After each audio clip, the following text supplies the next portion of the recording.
গত 11 আগস্ট সেদিন ছিল না কোনো সাধারণ দিন। পুলিশের একটি দল হঠাৎ করে তার বাসায় হানা দিল। গ্রেফতার হলো সুমাইয়া।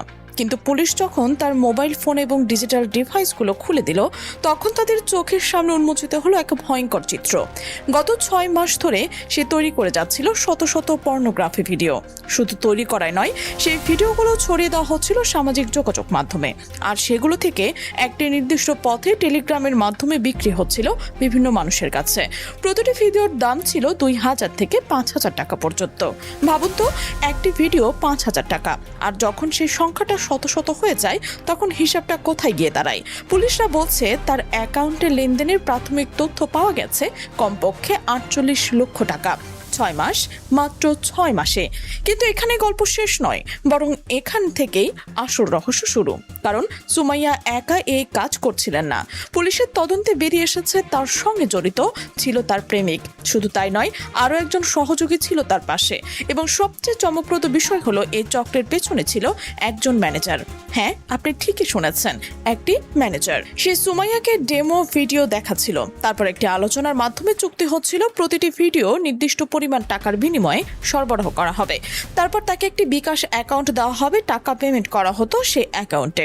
টাকা জমা পড়লেই ভিডিওগুলো চলে যেত ক্রেতার কাছে।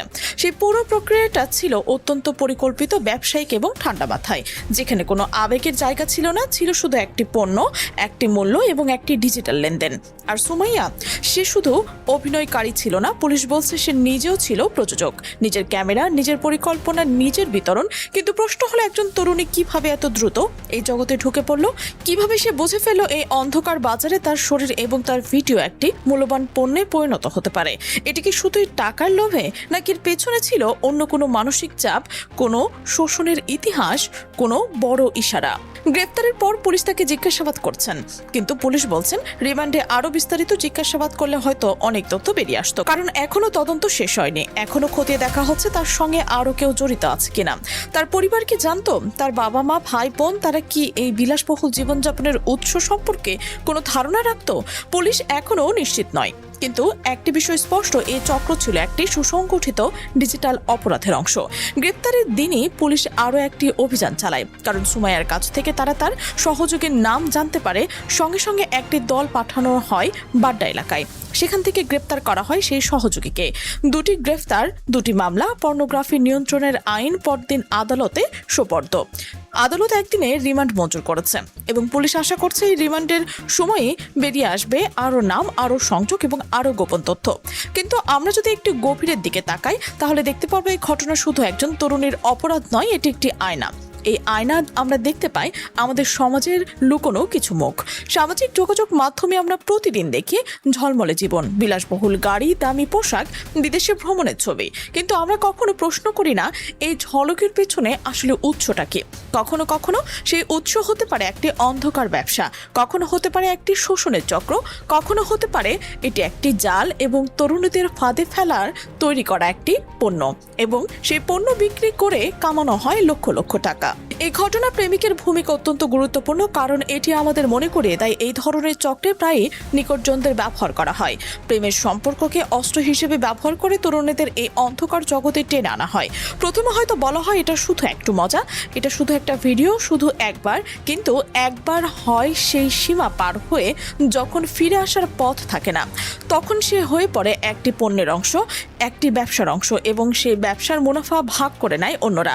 আর সেই ম্যানেজার, তিনি কি শুধু একজন মধ্যস্থতাকারী, নাকি তিনি একটি বড় নেটওয়ার্কের অংশ, যিনি ডেমো ভিডিও দেন, চুক্তি করেন, অ্যাকাউন্ট দেন, টাকা লেনদেনের ব্যবস্থা করেন?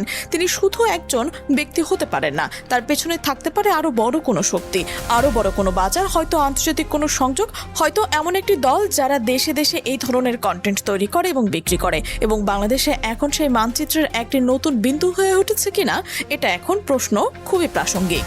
পুলিশের তদন্ত যদি আরো গভীরে যায়, তাহলে হয়তো বেরিয়ে আসবে এই 48 লক্ষ টাকা শুধু সুমাইয়ার অ্যাকাউন্টে সীমাবদ্ধ নেই। হয়তো আরও অ্যাকাউন্টে লেনদেন হয়েছে, হয়তো আরও তরুণী এই বিশাল চক্রের শিকার, হয়তো আরও ম্যানেজার, আরও প্রেমিক, আরও সহযোগী। আর সবচেয়ে ভয়াবহ ধারণা, হয়তো এই চক্রের সঙ্গে কোনো আন্তর্জাতিক পর্নোগ্রাফির নেটওয়ার্কের যোগসূত্র রয়েছে।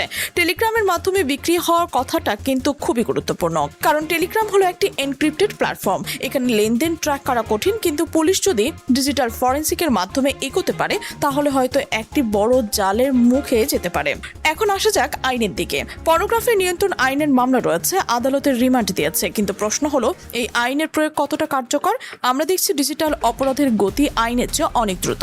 একটি ভিডিও তৈরি হতে পারে 1 ঘন্টায়, ছড়িয়ে পড়তে পারে 1 মিনিটে, বিক্রি হতে পারে 1 সেকেন্ডে, কিন্তু আইনের চাকা ঘোরে ধীরে।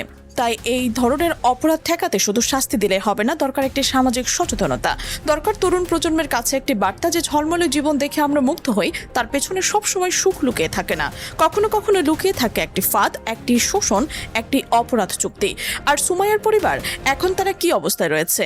একটি তরুণী গ্রেফতারের খবর যখন গণমাধ্যমের সামনে আসে তখন সেই পরিবারের ওপর কি ধরনের চাপ পড়ে? তারা কি জানতো? যদি না জানতো তাহলে তাদের জন্য এই আঘাত কতটা গভীর? আর যদি জানতো তাহলে সেই জ্ঞান কিভাবে তাদের নীরব করে রেখেছিল? এই প্রশ্নের উত্তরগুলো এখনো অজানা, কিন্তু এগুলোই হলো সেই প্রশ্ন যা আমাদের সমাজকে নাড়িয়ে দেওয়ার কথা।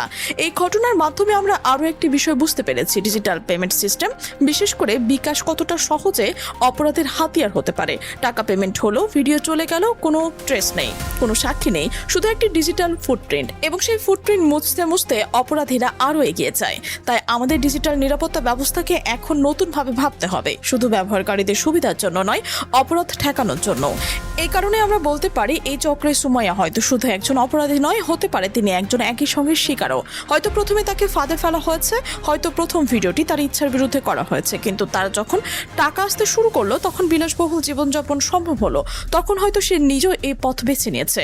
কিন্তু এই বেছে নেওয়ার পেছনে কি তার সম্পূর্ণ স্বাধীন ইচ্ছা ছিল, নাকি এটি একটি শোষণের চক্রের চাপ? এই প্রশ্নের উত্তর হয়তো আমরা কখনো পুরোপুরি জানতে পারবো না, কিন্তু এই প্রশ্নটা আমাদের জিজ্ঞেস করতে হবে, কারণ যদি আমরা শুধু তাকে অপরাধী হিসেবে দেখি তাহলে আমরা সেই বড় হাতকে ছেড়ে দেব, সেই ম্যানেজারকে, সেই নেটওয়ার্ককে, সেই সিস্টেমকে যা তরুণীদের এই পথে টেনে আনছে।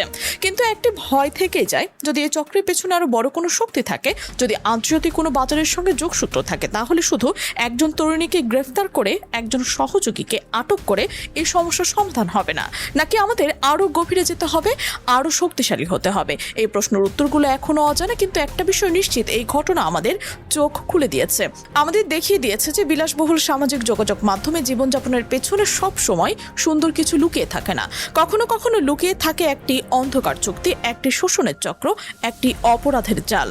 তাহলে এখন প্রশ্ন, আপনি কি মনে করছেন? এই চক্রের পেছনে কি শুধু সুমাইয়া এবং তার সহযোগীরাই দায়ী, নাকি এর পেছনে রয়েছে আরো বড় কোনো হাত, আরো বড় কোনো নেটওয়ার্ক যা আমাদের অজান্তেই তরুণীদের এই অন্ধকার জগতে টেনে আনছে? আপনার মতামত অবশ্যই কমেন্টে জানান, কারণ এই গল্প এখনো শেষ হয়নি, সামনে আরো অনেক কিছু বের হওয়ার বাকি রয়েছে, এবং সেই খবর সবার আগে পেতে এই চ্যানেলটি চোখ রাখুন, কারণ আমরা শুধু খবর দেই না, আমরা সেই খবরের পেছনে অন্ধকারকেও উন্মোচন করি।